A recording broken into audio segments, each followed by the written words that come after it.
encardido, terminou nesse roteiro emblemático, né? Com o gol do Pedro, só tem quem tem a ganhar o Flamengo depois disso tudo.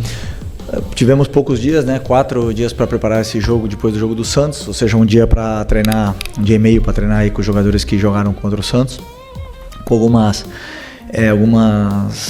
como é que fala? Baixas, né? Alguns jogadores que não estavam à disposição. Mas como você falou, jogar um clássico sempre é complicado. Sempre foi complicado jogar contra o Fluminense, é complicado jogar contra o Fluminense do Diniz, do Mano, agora do Renato, sempre é difícil. É um time que impõe muitas dificuldades aos seus adversários e conseguimos uma grande vitória muito importante para a nossa caminhada.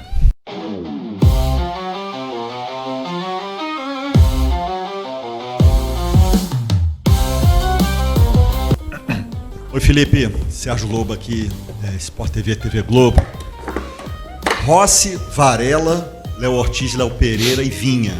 Everton Araújo, Jorginho, Matheus Gonçalves, Pedro Juninho e Luiz Araújo. Foi esse teu time que finalizou o jogo, que ganhou a partida.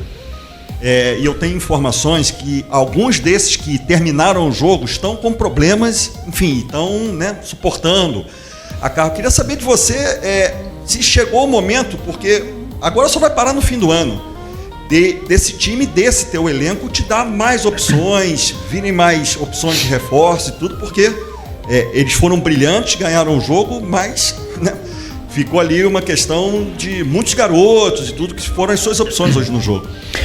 Sim, ressaltar primeiro o trabalho da equipe, como você falou, hoje tínhamos bastantes baixas, né? Lesão, por exemplo, do Eric de 2, 3 meses ou 4 meses até pode ficar fora.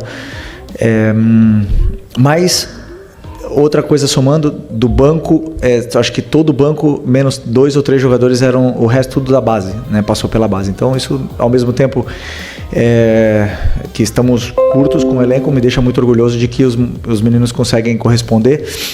Correram muito. Fizeram um esforço muito grande para poder vencer esse jogo. Não era um jogo fácil, um jogo que a nível mental exige muito, um jogo de cuidados, e fizeram um grande jogo. Mas já falando disso, já é um assunto, claro, que é recorrente.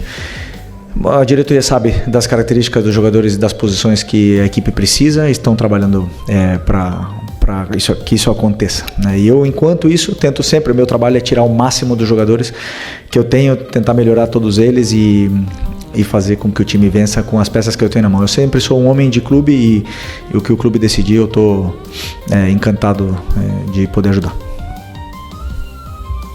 Felipe aqui, boa noite. Natália, Rádio Roquete Pinto. Seguindo mais ou menos pelo mesmo caminho que o colega acabou de te perguntar, eu queria saber de você o seguinte: a gente viu agora no final o Pedro e o Juninho atuando juntos. Eu até achei bem interessante a movimentação que eles fizeram ali na frente. O Vina também teve a oportunidade de finalizar ali o jogo, né, na tua opção de substituição. Então eu queria saber como é que você enxerga, né, vindo com essa questão dos reforços que ainda não chegaram, das lesões, né, que eventualmente o time tem. Nessa próxima batida agora, entra já no final do mês a disputa da Copa do Brasil contra o Atlético Mineiro. Mais pra frente um pouquinho já vem a Libertadores também. São jogos eliminatórios. Então, assim, você vê talvez a possibilidade de usar o Juninho e o Pedro juntos. Se o Vina já tá na tua cabeça, talvez possível ali como titular na lateral esquerda. Ouvir mais um pouco de você sobre essa movimentação no elenco. Sobre o Vinha, não podemos nunca esquecer que um jogador que entra no campo, não importa se ele ficou 10 meses ou 2 anos parado, ele vai ser sempre julgado no momento que ele está. Então, é um jogador que ficou 10 meses fora, um jogador que não teve quase minutos, só entrou 15 minutos contra o Fortaleza, 15 minutos contra o Los Angeles, e hoje entrou outros 10, 15. E é um jogador que ainda não jogou 90 minutos, não jogou nem 45, então eu estou tentando, no outro dia tentei fazer com que ele jogasse para poder somar esses minutos que o treino nunca vai dar. O treino vai condicionar, mas só o jogo vai poder dar esse plus que falta para ele aguentar esses 90 minutos. E eu, como treinador, eu tenho que ter o cuidado necessário e também entender que uma vez que ele entre no campo, ninguém vai lembrar. do Vinha, que o Vinha ficou 10 meses, que ele se esforçou, que ele lutou. Todo mundo vai cobrar o rendimento imaginando o Vinha antes da lesão. Então é meu trabalho também protegê-lo dessa forma, e conforme ele for evoluindo e melhorando fisicamente, o resto ele já tem, né? Ele vai com certeza ir somando minutos que precisamos nesse momento. Do Pedro e do Juninho é uma opção, eles treinaram juntos essa semana, com 2 atacantes o time ganha em umas valências, perde em outras, né? Mas eu acreditava que hoje era importante pela forma como o Fluminense vinha se defendendo, para poder tentar entrar na defesa deles com os 2 no ataque, e por sorte a jogada do escanteio veio de uma combinação dos 2, e depois um gol de escanteio maravilhoso. Felipe, aqui Isaac Andrade do Flavoz. Quando os jogadores como o Alacian, o Matheus Gonçalves e o próprio Pedro hoje entram em campo, parece que tem uma mudança assim na dinâmica do jogo. Tem mais drible, tem mais improviso, mais alegria. Uma característica mais do que a gente chama de futebol brasileiro. Já no teu esquema, é mais construção, uma coisa mais europeia, mais posse de bola, mais organização tática. Como é que você vê esse contraste? Como é que você pode usar mais esses jogadores para mesclar essa questão do teu modelo de jogo, que de repente é uma coisa... Estão melhor, outros que não estão tão inspirados no dia, mas eu não só olho para essa ousadia, eu tenho que olhar como o jogador está com a bola, quantas jogadas ele cria, como ele defende, como ele recompõe, como ele pressiona. Eu tenho que olhar todos os aspectos do jogo, e depois eu decido pela forma onde eu sinto, onde eu decido pelo que a equipe precisa, a equipe como um todo. Então alguns jogadores que para alguns jogos eu prefiro colocá-los, e outros por opção de segundo tempo, né? Então esses jogadores que têm tudo isso, com certeza é o que eu peço para eles todos os dias, que eles sejam ousados. Aliás, meus zagueiros saem driblando muitas vezes, eu peço para eles isso. Então eu sou o que menos quero que o jogo só lateralize. Eu gosto que sejam ousados. Felipe, boa noite. Igor Siqueira do UOL. Vou usar alguns termos da coletiva do jogo contra o São Paulo, posterior, né? Para te perguntar como é que foi o GPS do Pedro essa semana. Ele tá te dando bom dia, te deu um abraço, como é que tá a relação de vocês, como é que foi esse processo de decisão para que ele pudesse voltar à relação e fosse utilizado hoje. Eu não sei também se você vai, ele fez uma cobrança agora na saída de campo, né, que o membro da diretoria pudesse também fazer alguma menção a ele por conta da mensagem e tal. Você vai tentar trabalhar como intermediário nessa relação também com esse membro da diretoria? Bom, sobre o assunto do Pedro, eu já falei na outra coletiva, já falei, vou falar hoje de novo, é um assunto completamente encerrado, não tem nenhuma polêmica, não tem absolutamente nada. Eu sou o homem mais feliz do mundo quando um jogador como ele entra e faz o gol. O futebol é maravilhoso, o futebol te dá essas possibilidades, permite isso, e eu tenho um lema que vivo e penso isso diariamente, que não existe ninguém mais importante que a equipe. Nem o Pedro e nem o treinador. E nem nenhum outro jogador que está e nenhum outro jogador que passou é mais importante que o Flamengo. Então, com isso, a equipe precisou do Pedro, e hoje gostei não só do gol, né? Gostei da forma que ele se comportou defensivamente, da forma como ele correu, como ele jogou com os companheiros, esse brilho que ele tem, ele recuperou, e a gente, como eu falei na outra vez, nós precisamos muito dele, e estou muito feliz mesmo. Felipe, tudo bem? Boa noite, aqui no meio. Gabriel Alfa, canal Paparazzo Rubro Negro. Felipe, o Flamengo agora tem no meio de semana um confronto com a equipe do Red Bull Bragantino, fora de casa. E desde que o Bragantino voltou para a Série A, o Flamengo nunca venceu lá jogando em Bragança Paulista, né? Você estava no elenco, você sabe disso. Queria que você falasse um pouco da importância desse confronto, ainda mais que é um adversário que também está no topo da tabela, e como motivar os jogadores para quebrar esse tabu aí que é a dificuldade de ganhar lá em Bragança Paulista. Obrigado. Sempre é difícil jogar fora de casa no Campeonato Brasileiro, por tudo que existe, as dificuldades que existem nesse campeonato tão competitivo. O que ainda não estudei, mas eu conheço bem o Bragantino, porque eu conheço muito bem o treinador, estudei muito o Seabra e a forma como ele joga, já no Cruzeiro como ele jogava, e a forma como ele está jogando agora é referência para todos os treinadores, e sem nenhuma dúvida vai ser um confronto muito difícil, até mesmo porque sei que pouparam jogadores hoje para o jogo da quarta-feira, então vai ser um jogo complicado, mas temos que ir para ganhar, porque essa caminhada é longa e precisamos dos pontos. Felipe, aqui à tua direita, Gustavo. Opa, só sair. O Felipe, antes do Pito fazer o gol, olhando a tabela, estava 28-33, né? Porque o Cruzeiro goleou.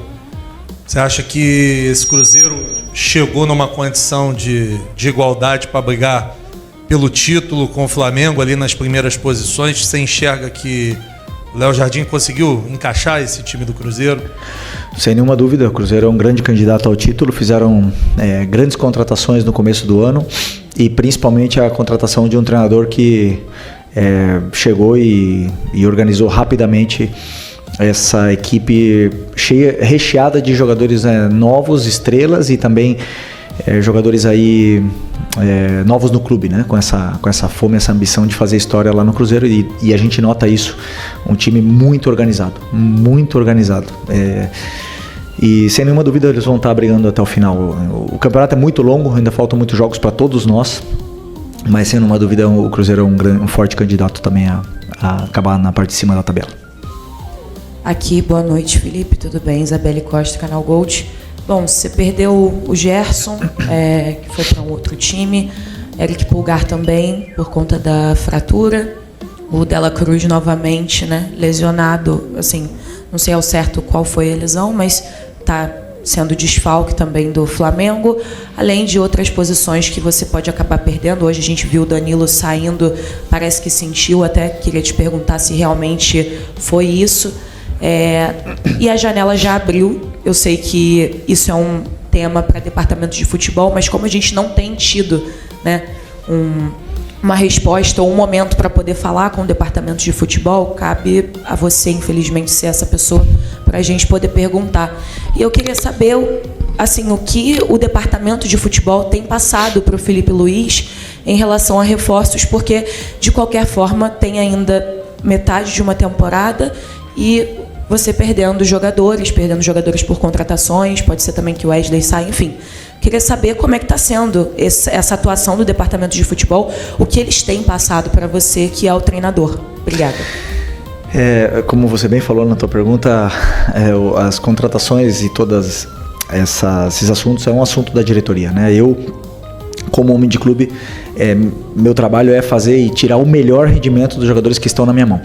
É verdade que conversamos muito, já traçamos o perfil dos jogadores que procuramos, as características dos jogadores, as posições dos jogadores e com certeza irão chegar reforços, né? Eu, claro, como treinador eu quero ontem, né? Mas sabemos que as negociações às vezes não são fáceis, mas como eu falei, é um assunto exclusivamente da diretoria. Eu, enquanto isso, vou continuar trabalhando e esses jogadores que eu tenho são muito bons e hoje demonstraram. Felipe, Letícia Marques do UOL. Eu vi sua resposta agora ao colega, então vou pedir licença para não falar do Pedro e falar da diretoria. Queria saber a sua opinião. Você acha importante o membro do departamento de futebol que vazou, que gostaria de vender o Pedro, se posicionar, se desculpar para ele, como o próprio Pedro pediu agora na entrevista de campo? Eu não quero polêmica, infelizmente quero falar do jogo, já foi, para mim já foi, não tenho nenhum problema, nenhum problema com o Pedro, já falei para vocês. O Pedro recuperou o brilho, fez gol, é importante, falem do gol que ele fez, eu acredito que nem eu, nem ele, nem ninguém queira falar mais desse assunto, até mesmo porque hoje vencemos o jogo, um clássico contra o Fluminense, e tudo que for falado vai tirar o brilho do que aconteceu dentro do campo. E como eu falei, o futebol é maravilhoso, acontecer isso que aconteceu hoje com ele, da forma que foi, emociona muito. Boa noite, Felipe aqui, tudo bem? Cidão Marinho da Litoral News. A gente fala de alguns jogadores que saíram, outros que estão lesionados, mas o elenco do Flamengo é tão forte, claro que ainda tem algumas brechas que precisam de reposição, mas a gente vê um meio de campo que não tinha o Eric mais uma vez, o Nico tá de fora, e a gente vê o crescimento de alguns jogadores, como o Alan, por exemplo. Queria que você falasse um pouco sobre essa dupla que você tem colocado no meio, o Jorginho com essa categoria, e o Alan, que tem sido um leão também dentro do gramado, por favor. Não, o nível que o Alan está apresentando é um nível extraordinário, assim, um jogador que, como eu falei, esse ano chegou chegou falando, tocando na porta do treinador cada vez que entrava, cada minuto, cada treino, cada aquecimento, e o futebol ele devolve, né? É um jogador que que nos está dando muito, não só com a bola no pé, não só na saída, na construção, mas também defensivamente. Melhorou muito esse aspecto, que para mim era talvez o principal que tinha que melhorar, e hoje é importantíssimo como todos os outros. Mas não só o Alan, senão o Everton, que cada vez que entra, o Everton Araújo, cada vez que entra é pedreira. Sempre falo para ele, só entra na fogueira, nunca tem um jogo simples para ele entrar, e ele sempre entra bem, sempre fazendo o que se pede. Então o meio campo nosso é muito forte e esperamos recuperar o antes possível tanto o Eric como o Nico, porque precisamos. Felipe aqui, boa noite. Felipe, hoje saiu uma notícia de que o Flamengo teria até amanhã para dar resposta para Roma na situação do Wesley. Acredito que um jogador desse não sai do Flamengo sem que você seja comunicado. E você mesmo, lá na final da Supercopa, tinha falado que no meio do ano Wesley poderia escolher onde ele iria jogar, no caso a próxima temporada europeia. Queria saber se você já apresentou ou se a diretoria já apresentou para você nomes de laterais que possam chegar para poder fazer ali a lateral direita do lado do Guilherme Varela. Como é que está essa situação do Wesley? Hoje você não colocou ele para jogar, já pensando na possibilidade dele ser vendido essa semana? Obrigado. Bom, Wesley, já passei por essa situação, né, como jogador que ele está passando, né, a ansiedade, a vontade e do que vai acontecer com o futuro da vida dele, né, não é só a carreira, o jogador ele fica ansioso, ele fica apreensivo, e eu noto isso, né, eu noto isso nessa na cabeça, não está com a melhor cabeça para poder jogar. Mesmo assim se colocou à disposição para ajudar, se colocou à disposição da equipe se precisasse. Conversei com ele, ele tá bem, mas obviamente que não é fácil se concentrar com tudo que está vivendo em volta, está gerando essa expectativa na cabeça dele, né? Então estou tentando ajudar da melhor forma. Claro que existe a possibilidade real, né, dele um jogador desse nível, e dele e de muitos outros, né, que com certeza tem ofertas. E se isso realmente acontecer, claro que vamos tentar achar uma reposição. Existem nomes, mas como eu repito, é um assunto da diretoria. Hola Felipe, soy colombiana, soy Anita Caicedo, estoy haciendo un documental de lo que es el Fla-Flu para la gente que no es de Brasil, y hoy la verdad he vivido un partido, un ambiente increíble, entonces quiero sacarte un poquito del partido de hoy y que le cuentes a la gente de Latinoamérica, en español si se puede, qué es el Fla-Flu, cómo se vive en esta ciudad, cómo es jugarlo y dirigirlo. Qué bueno que viniste y ganamos, porque puedo hablar feliz aquí. Es muy especial, es un partido donde la ciudad nota que para, ¿no? Hay mucha rivalidad entre los dos. Es un rival histórico, donde todas las temporadas jugamos muchos partidos contra ellos, porque desde el Campeonato Carioca al principio de temporada ya son 3, 4 veces 5 partidos contra ellos, luego otros 2 en el Campeonato Brasileño, a veces nos cruzamos en Copa, entonces siempre son partidos intensos, y dentro del campo se nota que cambian la forma de jugar los jugadores, porque es un partido como más una guerra que realmente solo balón, ¿no? Entonces es intenso. Y luego en la grada se nota cómo animan los dos equipos. Hoy tocó a nosotros ahí ser los mandantes del partido, y se vio una fiesta linda, ¿no? Y por suerte también ganamos y hicimos un gran partido, y estoy muy feliz. Felipe, Raíza Simplício da Gol Brasil e da revista Placar.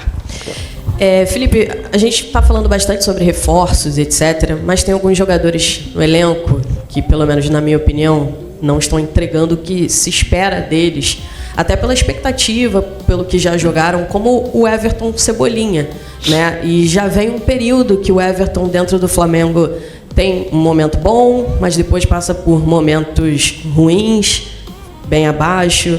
E eu queria saber de você como é que tem sido o trabalho com ele para tentar recuperar, né, aquele Everton Cebolinha que todo mundo se encantou, e por que da opção por ele hoje como titular, o que você pensou? E se você me permitir só estender ao De La Cruz, que não veio para o jogo hoje, queria que você explicasse um pouco dessa ausência dele. E tem essa situação física do De La Cruz, o Gerson saiu, precisa de alguém mais, pelo menos mais um reforço ali pro meio campo? Bom, vou começar pelo De La Cruz, né? Que você falou. Nós temos 5 volantes. 5 volantes, primeiros volantes, né? E aí depois, realmente agora com o Gerson poderia fazer também essa função. Aliás, muitos de vocês até acham que ele era mais volante que meia, né? E jogou muito tempo nessa posição. Eu acho que com 5 volantes e jogando 2, a hora que tiver todo mundo disponível, vai ser difícil gerir esses 5. Então sempre temos que pensar quando todo mundo estiver bem. Claro que no Brasil é quase fora da realidade a gente ter todos os jogadores disponíveis, né? Mas eu acredito que estamos bem servidos de volantes. Temos que procurar outras posições ou talvez jogadores que possam também atuar nessa função. Bom, e a outra é do Cebolinha. Ok, Cebolinha é assim, da mesma forma que eu falo do Vinha, e eu acho que muita gente é injusta e as cobranças que se fazem para ele não levam ao caso a lesão gravíssima que esse jogador teve no ano passado. É muito grave. Um jogador tão explosivo como ele rompeu o tendão de Aquiles. Muito grave. E da minha parte como treinador, eu posso dizer para você que eu estou encantado com ele. Por quê? Porque é um jogador que treina muito, se esforça muito, não importa se joga 1 minuto, 2 minutos, 90 minutos, 60 minutos, está sempre dando o melhor que tem. Às vezes não está na sua melhor forma dentro do campo e às vezes sim performa bem, mas é um jogador que sempre está dando o seu máximo, né? E ele está nessa fase ainda de readaptação dessa lesão gravíssima que teve. É um jogadoraço. A gente sabe a dificuldade que é achar pontas do nível do Cebolinha no mercado. Muito complicado achar esse nível de jogador. Hoje, você perguntou da opção, hoje é o único ponta esquerda natural que temos disponível no elenco. O Michael está com o tornozelo, o Bruno Henrique está suspenso, então era a única solução natural e na qual eu tenho toda a confiança nele, plena confiança. E para mim fez um bom jogo, fez um ótimo jogo dentro da proposta que eu queria. É claro que tem muito a evoluir e só vai evoluir com minutos, com essa sequência e com carinho meu e do elenco ele já tem. Então, eu repito, tô feliz com a atuação dele e espero poder recuperá-lo, como eu falei. Para mim, tá no elenco, eu dou a vida para poder recuperar esse tipo de jogador. Aqui, Felipe. Uhum. Aqui, Felipe, boa noite. Marcos Martins, do canal da KSRN. Você abriu a coletiva comentando sobre a dificuldade dos enfrentamentos contra o Fluminense, né? Queria te perguntar sobre as dificuldades específicas do jogo de hoje. Também enfrentou uma equipe que marcou no bloco baixo, promoveu encaixes individuais, buscou congestionar bem o corredor central, né? E, consequentemente, teve dificuldade em criar chances claras de gol por um bom tempo ali, pela dificuldade de enfrentamento. Queria saber como você viu essa dificuldade, como você buscou resolver, como você analisa o desempenho ofensivo do Flamengo enfrentando uma equipe bem postada defensivamente. Bom, primeiro, falar que é uma equipe que jogou com linha de 5, mas pressionante. Em todo momento nos tentou pressionar, mas os jogadores conseguiram achar soluções para romper essa pressão. E falar primeiramente que a gente só tem uma ideia do que vai acontecer com o adversário, de como ele vai se comportar, um dia antes do jogo, pelo que vocês filtram, né? Porque pelo que sai na imprensa. Então, até então, o Fluminense jogou contra o Cruzeiro com uma linha de 4, só jogou com linha de 5 no Mundial. Então, para nós, sempre nós temos que pensar em todas as possibilidades. Vem com linha de 4, vem com linha de 5 e aí preparar o que pode acontecer no campo. Então, hoje, sabendo que é uma equipe com tantos encaixes, como você bem citou, é uma equipe muito pressionante e que sai em transição, eu optei por uma primeira fase, trazer mais jogadores para poder ter mais controle, para poder empurrá-los para baixo, só que depois realmente furar esse bloco é muito complicado e vimos no Mundial a dificuldade que as equipes tiveram de poder fazer. Muito parecido com o que foi o São Paulo no jogo anterior, né? Mesma proposta, fizemos a mesma proposta, só que tivemos mais volume e conseguimos machucar mais o que foi a defesa do São Paulo, talvez até mesmo por ser o primeiro jogo do Crespo. E hoje conseguimos, no segundo tempo, botar esse volume, tivemos mais paciência. No final, entendi que só poderíamos entrar realmente por fora, e aí eu optei por pela escalação final e resultou que deu certo. Felipe, Eric Viana do Mundo Bola Flamengo, parabéns pela vitória, boa noite. Eu queria te perguntar sobre, assim, o Flamengo teve um domínio territorial durante a partida e conseguiu controlar bem o jogo, mas demorou um pouco até conseguir ser incisivo e fazer isso se tornar o gol. Você atribui isso mais a um ajuste ali do Fluminense, a uma boa defesa do Fluminense, ou faltou algo ali na sua proposta ofensiva que iniciou essa partida de hoje? Obrigado. Sempre é culpa do treinador, né? Mas não, é o mérito do Fluminense, que defende muito bem, que tem 5 defensores na linha de defesa. Tem volantes que tem muita força física, depois o Canóbio atacando e marcando, pressionando toda hora, Everaldo se esforçando mais que nunca, e um clássico nunca é fácil. Não é fácil nem contra a linha de 5, nem contra a linha de 4, nunca é fácil jogar contra o Fluminense. Então, o jogo ele tem 90 minutos, ele nos vai dar possibilidades, e sempre quando vem adversários assim que jogam de uma forma tão agressiva com encaixes, só resta ter paciência para as chances chegarem. E hoje uma fase do jogo que é muito importante também, que é a bola parada, nos deu esse resultado. Já tinha dado um aviso antes e nos deu o resultado que tanto queríamos. Felipe Luiz, muito boa noite. Gil Carvalho, Rádio Superando Gigantes Esporte, parabéns pela vitória. Felipe, dado ao acontecimento com o Pedro, eu tenho uma pergunta para te fazer. Como que você lida com a pressão de comandar um clube como o Flamengo? E qual que é a sua estratégia para se manter motivado, manter o foco com a motivação e motivar toda a equipe? Obrigado. Grande pergunta. É a última? Essa aqui? Vai sair, né? Obrigado por essa pergunta. Não, eu sou muito apaixonado pelo que eu faço. Eu gosto muito. Eu gosto muito de viver nessa pressão, eu me sinto confortável. Estou muito tempo no meio do futebol, já me senti afetado por críticas. Hoje eu lido muito bem com essa situação. Vivo muito bem nesse caos, porque para trabalhar no Flamengo você tem que saber lidar com o caos, tem que saber viver no meio dessa loucura que é esse clube. E desfruto porque quando uma pessoa ama e é apaixonada pelo que faz e tem o apoio da família, eu aproveito. E eu já falei para vocês, eu gosto até de quando a fase é ruim. Então vai longe essa profissão aqui. Obrigado. Beleza? Boa noite.